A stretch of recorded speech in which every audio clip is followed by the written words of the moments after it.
ఇవన్నీ పరిగణలో తీసుకొని పరిశీలించండి. హేతువేంటో తెలుసుకోండి, దేవుణ్ణి అడగండి. అంతేగాని ఈ పరిస్థితి నాకెందుకు వచ్చింది, ఇది నాకే ఎందుకు వచ్చింది, నాకే వచ్చింది ఇదని ఏదేదో ఆలోచనలు చేసుకోవద్దు.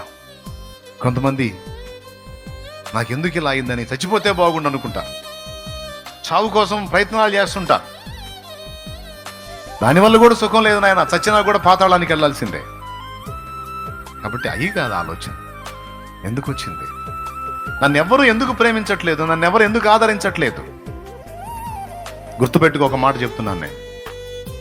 నువ్వు నిజంగా ఇతరుల ఎడల కరెక్ట్గా ప్రేమ అనే విత్తనాన్ని సరిగ్గా విత్తుంటే, ప్రారంభంలో అది మొలకెత్తకపోయినా తర్వాత అయినా సరే అది ఖచ్చితంగా మొలకెత్తిద్ది.